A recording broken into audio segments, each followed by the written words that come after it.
Hi friends, welcome to our channel. ఈరోజు మనం చేయబోయే రెసిపీ దొండకాయ చట్నీ. దొండకాయ చట్నీకి కావాల్సిన ఇంగ్రీడియంట్స్ చూసేద్దాం రండి. పచ్చిమిర్చి, ఎల్లిపాయ, పల్లీలు, ధనియాలు, చింతపండు, కల్లుప్పు, పసుపు. ఫ్రై చేసేటప్పుడు ఆయిల్ వేసుకుంటూ ఫ్రై చేద్దాం, చూపిస్తాం. ముందుగా అయితే స్టవ్ వెలిగించి ఒక చిన్న ప్యాన్ పెట్టుకొని పల్లీలు వేయించుకుందాం.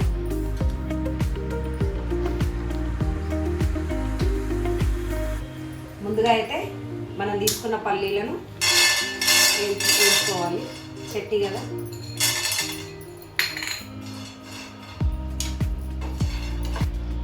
కొన్ని పల్లీలు అయితే ఫ్రై అయినాయి, తొందరగా అవ్వవు కాబట్టి అవి ఫ్రై అయినాయి. వేగిన తర్వాత కొన్ని ధనియాలు యాడ్ చేసుకొని, గరం అయితే చాలు, ఏం కాదు, ఎందుకంటే చట్నీలో ధనియాలు వేస్తేనే బాగుంటుంది. ఇవైతే ఇక వేగిపోయినాయండి పల్లీలు, ధనియాలు. నెక్స్ట్ పచ్చిమిర్చి ఫ్రై చేసుకుందాం. ముందుగా తొడిమలు తీసి కడిగి పెట్టేసుకున్నా. చూడండి,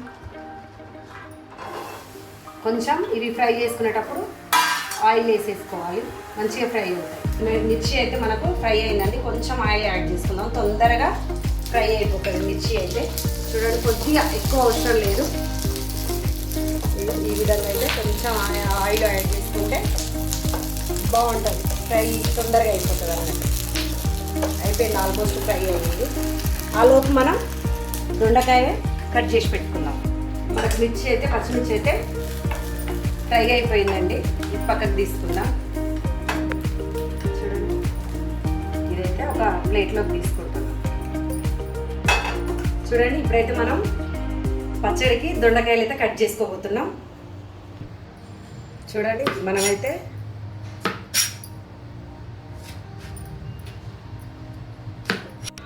చూడండి దొండకాయలు అయితే మనం కట్ చేసేసుకుందాం. అయిపోయింది, కంప్లీట్గా కట్ చేసినాం. ఇందాక మనం ఫ్రై చేసుకున్న ప్యాన్లోనే మిర్చి ఫ్రై చేసుకున్నాం కదా, అదే ప్యాన్లోనే కొద్దిగా ఆయిల్ వేసుకొని దొండకాయలు కూడా ఫ్రై చేసేసుకుందాం. చూడండి, మనకైతే ప్యాన్ వేడిగానే ఉంది ఆల్రెడీ, అందుకోసమే కొంచెం ఆయిల్ వేసి దొండకాయలను అయితే యాడ్ చేసుకొని, ఇది కొంచెం మగ్గాలండి, మొత్తం మగ్గొద్దు. మొత్తం మగ్గితే మళ్ళీ కర్రీ టైప్ అయిపోతుంది. కొంచెం మీడియంలో దీంట్లను నూనెలోనే ఉడికించుకోవాలి. ఆల్రెడీ మనకైతే దొండకాయ కొంచెం ఫ్రై అయ్యిందండి, ఒక 40-30% వరకు.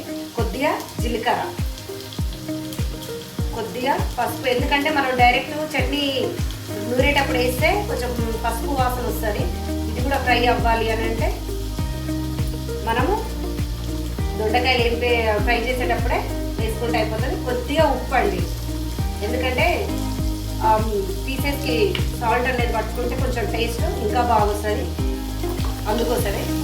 చూడండి, ఈ విధంగా కలిపేసి కరివేపాకు ఎక్కువ ఉంటే కరివేపాకు కూడా యాడ్ చేసుకోండి.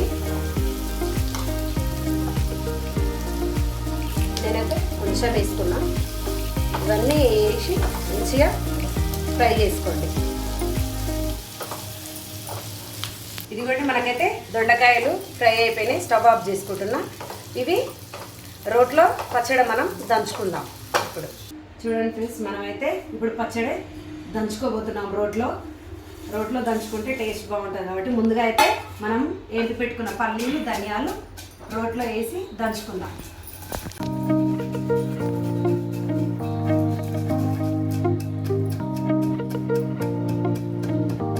ఇదిగోండి, మనకైతే పల్లీలు అయితే ఈ విధంగా మెత్తగా దంచేసుకొని రోట్లో, పచ్చిమిర్చి, కొద్దిగా ఉప్పు, కల్లుప్పు. ఎప్పుడైనా రోట్లో పచ్చడి చేసేటప్పుడు దొడ్డుప్పు వేసి దంచితే మంచిగా ఉంటుంది. మీరు కూడా ట్రై చేయండి. పచ్చిమిర్చి అయితే ఈ విధంగా దంచేసినండి, రోట్లో వేసి మంచిగా మెత్తగా. నెక్స్ట్ కొన్ని ఎల్లిపాయలు, ఎంత ఎక్కువ వేసుకుంటే అంత మంచిగా, స్మెల్ ఇష్టమైన వాళ్ళు ఎక్కువ వేసుకోండి. ఇది మిక్స్ అయిపోయింది మనకు. నెక్స్ట్ దొండకాయ యాడ్ చేసుకుంటున్నాను. చూడండి, దొండకాయలు కూడా యాడ్ చేసుకున్నా.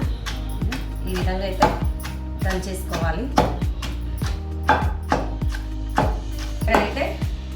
ముందుగా కడిగి పెట్టి నానబెట్టుకున్న చింతపండు అయితే రోట్లో వేసి దంచేసుకుందాం ఫ్రెండ్స్. చూడండి ఎంత మంచిగా స్మెల్ వస్తుందండి, మంచిగా ఎల్లిపాయ వాసన, పచ్చిమిర్చి, అసలు వేడి వేడి అన్నంలో వేసుకొని తింటే చూపిస్తా మంచిగా ఎట్లుంటుందో. చూడండి మనకైతే పచ్చడి అయితే దంచుకోవడం ప్రాసెస్ మొత్తం పూర్తి అయిపోయింది. ఇప్పుడు బౌల్లోకి తీసేసుకొని తాలింపు వేసుకుందాం.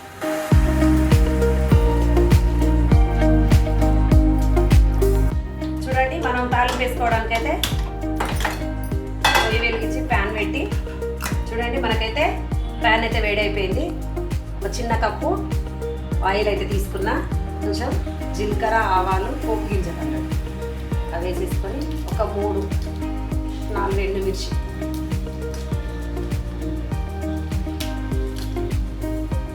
ఎండుమిర్చి, పోపు గింజలు వేసి కొద్దిగా కరివేపాకు యాడ్ చేసుకొని ఈ విధంగా అయితే తాలింపు వేసేసుకోవడం అండి. ఈజీ ప్రాసెస్ అండి. ఆల్రెడీ పసుపు ఎందుకు వేయలేదంటే మనం పచ్చడిలో వేసుకున్నాం కాబట్టి వేయలేదు. తాలింపు వేసేసి పైన కొంచెం కొత్తిమీర వేసేసి ఈ విధంగా అయితే కలిపేసుకుంటే ఎంతో బ్యూటిఫుల్ అండ్ కలర్ఫుల్ చట్నీ, దొండకాయ చట్నీ రెడీ. ఇప్పుడు టేస్ట్ చేసి ఎలా ఉందో చెప్తా.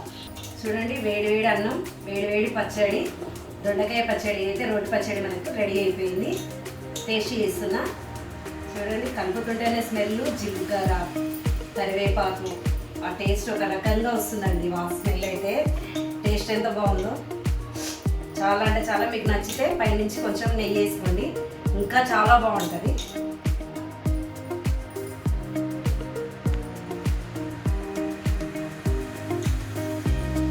సూపర్ ఉందండి. పుల్లగా, కారంగా, ఆ జీలకర్ర వాసన, వెల్లుల్లి వాసన అసలు ఎంత బాగుందంటే చాలా బాగుంది. మీరు కూడా ట్రై చేసి మీకు ఎలా అవుతుందో చెప్పండి. చాలా సింపుల్ అండి, చూసారు కదా, ప్రాసెస్ కూడా పెద్దగా ఏం లేదు. చాలా అంటే చాలా బాగుంది. మన ఛానల్ని సబ్స్క్రైబ్ చేయండి, లైక్ చేయండి, షేర్ చేయండి. Thank you.